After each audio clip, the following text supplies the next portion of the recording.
आप देखे अम्बेडकर निवासी एक ही खबरें कलाकार ग्रुप की आवाज अम्बेडकर परिवार टीवी को लाइक करें, सब्सक्राइब अम्बेडकर परिवार। आप सभी को हमारे यूट्यूब चैनल पर स्वागत है। आज मैं नोएडा दलित में से आया हूँ। बहन जी के साथ भव्य जो पार्क बना हुआ है, इस पार्क में आज बाबा साहब की पुण्यतिथि मनाई गई है।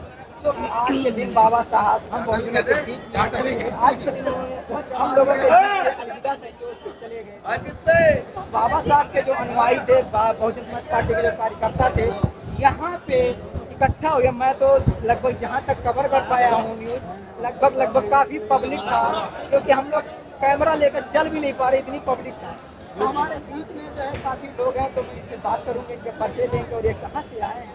तो सर, सबसे पहले आपको हमारे यूट्यूब चैनल से आपका बहुत बहुत स्वागत। मैं अशोक कंसालिया, मेरठ से। तो सर, मेरठ से आप आए हैं, मतलब कितने टाइम यहाँ पर आए हैं? मैं यहाँ बहुत बार आ चुका हूँ, और क्योंकि ये प्रेरणा स्थल है, क्योंकि दलित प्रेरणा स्थल है, क्योंकि बाबा साहब अम्बेडकर के स्मारक है यहाँ पर। हम यहाँ बहुत पहले से आए हैं। तो आज कितना सुबह पहले आए हैं? मैं यहाँ पे एक्चुअल में मैं कल आने वाला था, लेकिन घर पे गेस्ट आने की वजह से फिर मैं सुबह ही आया। मैं 9:30 बजे यहाँ पे आ गया। देखिए, यहाँ जी के बाबा साहब के अनुयायी ऐसे हैं।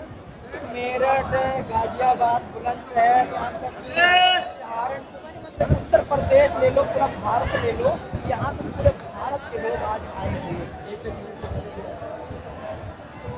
बहन जी का जो ये हमारे बना हुआ उनके शासनकाल में, बहन जी के बारे में आप क्या कहेंगे?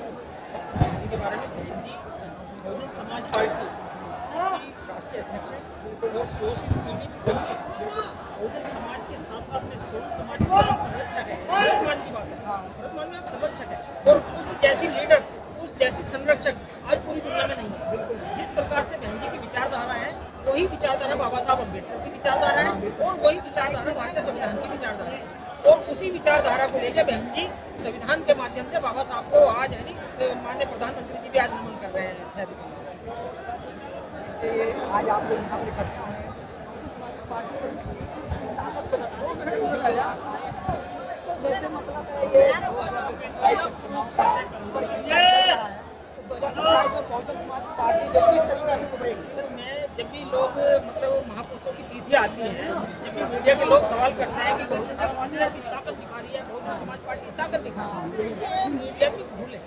ये मीडिया की भूल है। हम बाबा साहब अम्बेडकर की नहीं, पूरा दुनिया बाबा साहब अम्बेडकर की विचारधाराओं के अनुयायी है, और वो सभी महापुरुषों को जिंदा करने की विचारधारा है बाबा साहब अम्बेडकर की।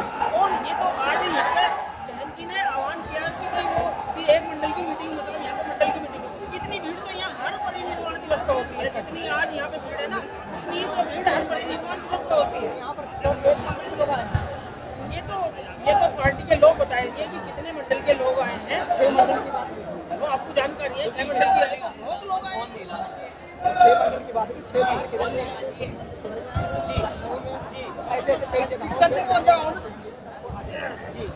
मेरा कहने का मतलब ये है, तो जो बहन जी का जो चुनाव पर चिड़िया बनी 2027 में क्या नजारा है? देखिए, बहुजन समाज पार्टी की जो स्थापना है 84 में, और 84 से लेकर 95 में सरकार बनी, और फिर 7 तक सरकार बनी, और जब से शोषण और शोषित पीड़ित वंचितों की आवाज उठाने वाली बहुजन समाज पार्टी है, और जब से लेकर आज तक बहुजन समाज पार्टी का स्तर बढ़ा है, घटा नहीं। अगर बहुजन समाज पार्टी का स्तर घटता तो आज वर्तमान में भी जैसे लोग मीडिया के लोग कहते हैं कि इतने समय तक सत्ता से दूर रही है, तो राष्ट्रीय पार्टी नहीं होती, राष्ट्रीय पार्टी नहीं होती। आज बहुजन समाज पार्टी पहले से भी ज्यादा मजबूत है, पहले से भी ज्यादा जागरूक है, पहले से भी ज्यादा ऊर्जावान है, लेकिन वर्तमान सत्ता जो है वो धर्म के नाम पे, जाति के नाम पे, पूंजीवाद के नाम पे, ईवीएम के नाम पे, धर्म के नाम पे आम लोगों में, ब्राह्मणों में, क्षत्रियों जातियों में, वेश्यों में, शूद्रों में और बहिष्कृत लोगों में फूट डालने का राज करती है। तो आपका कहने का मतलब है कि जो राजनीति हो रहा है दौर पे, ये धर्म के नाम पे ये राजनीति नहीं है। देखिए, ये राजनीति होती है जो शोषित, जो दबे कुचले का विकास करने के लिए होती है। ये उस तरह की राजनीति उस तरह के लिए होती है। लेकिन ये कर रहे हैं राजशाही। राजशाही में क्या करते हैं, ज्यादातर लोगों को गुलाम बनाया जाता है, ज्यादातर लोगों की शिक्षा से दूर रखा जाता है, ज्यादातर लोगों को कमजोर बनाने के काम किए जाते हैं। आज की जो सत्ता है, आज की सत्ता उसी प्रकार के काम कर रही है। लोगों को शारीरिक, मानसिक, आर्थिक कमजोर कर उन्हें गुलाम बनाने का काम कर रही है। आपका कहने का मतलब बहुजन समाज जो पार्टी है, ये धर्म के नाम पे मतलब राजनीति नहीं करती, धर्म के नाम पे राजनीति नहीं करती। देखिए, मैं फिर बता दूं, जब भी बहुजन समाज पार्टी को लेकर धर्म की बात आएगी, हम सिरे से खंडन करते हैं उस चीज का। क्यों करते हैं? क्योंकि बहुजन समाज पार्टी का जो मैनिफेस्टो होता है वो संविधान होता है। संविधान क्या है? संविधान है, हम भारत के लोग भारत को एक संपूर्ण, प्रभुत्व संपन्न, समाजवादी, पंथनिरपेक्ष, लोकतांत्रिक गणराज्य बनाने के लिए तथा उसके समस्त नागरिकों को सामाजिक, आर्थिक, राजनीतिक, न्याय, विचार, अभिव्यक्ति, विश्वास, धर्म और उपासना की स्वतंत्रता, प्रतिष्ठा व अवसर की समता प्राप्त करने के लिए, उसमें व्यक्ति की गरिमा, राष्ट्र की एकता और अखंडता सुनिश्चित करने वाली बंधुता को बढ़ाने के लिए दृढ़ संकल्प होकर अपनी संविधान सभा में आज तारीख 26 नवंबर 1949 की वार्षिक की सप्तमी संवत 2006 को एतद द्वारा इस संविधान को अंगीकृत, अधिनियमित और आत्मर्पित करते हैं। बहुजन समाज पार्टी का एक एक वोटर, बहुजन समाज पार्टी का एक एक अनुयायी, बहुजन समाज पार्टी का एक एक समर्थक, बहुजन समाज पार्टी का एक एक विचारक वो धर्मनिरपेक्ष है। तो आपका कहने का मतलब कि बहुजन समाज पार्टी के जितने कार्यकर्ता या वोटर जो है, तो धर्म के नाम पे जो है काम नहीं कर रहे। धर्म से कोई लेना देना ही नहीं है। धर्म से बहुजन समाज पार्टी का कोई लेना देना नहीं है। बहुजन समाज पार्टी का है समता, स्वतंत्रता, बंधुता, न्याय और शिक्षा के माध्यम से दबे कुचले को और ऊपर गिले को सबको साथ लेकर देश को दुनिया में नाम करने का काम है, विकास करने का काम। तो विकास करने का नाम है तो दुनिया में, लेकिन बहुजन समाज पार्टी बार-बार सत्ता में नहीं रह रही, इसका कारण क्या है?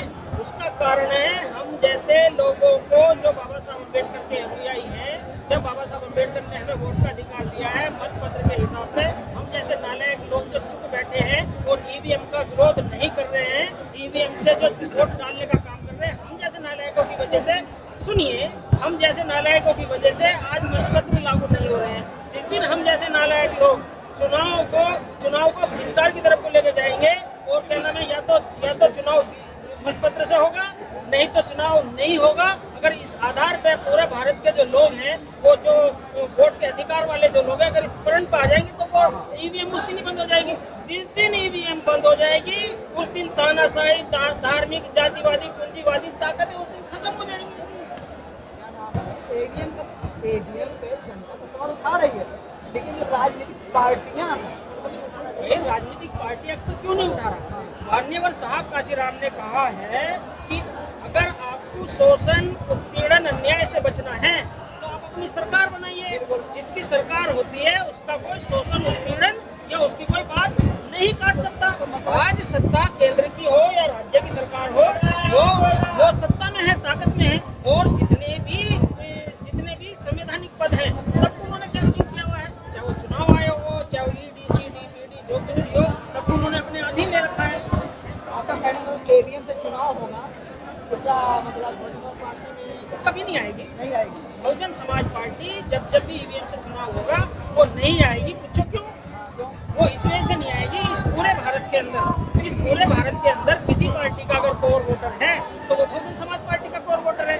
और जितनी भी ईवीएम में जो सेटिंग होती है, वो बहुजन समाज पार्टी के वोट को ट्रांसफर करने के लिए होती है। जब भी बहुजन समाज पार्टी का वोट ईवीएम के माध्यम से दूसरे के पक्ष में जाएगा, सत्ता के पक्ष में जाएगा, वो जीतेगा। क्यों? उन्हें पता है कि बहुजन समाज पार्टी के लोग व्यवस्था परिवर्तन करने के लिए बूथ में वोट डालने के लिए पहुंचते हैं।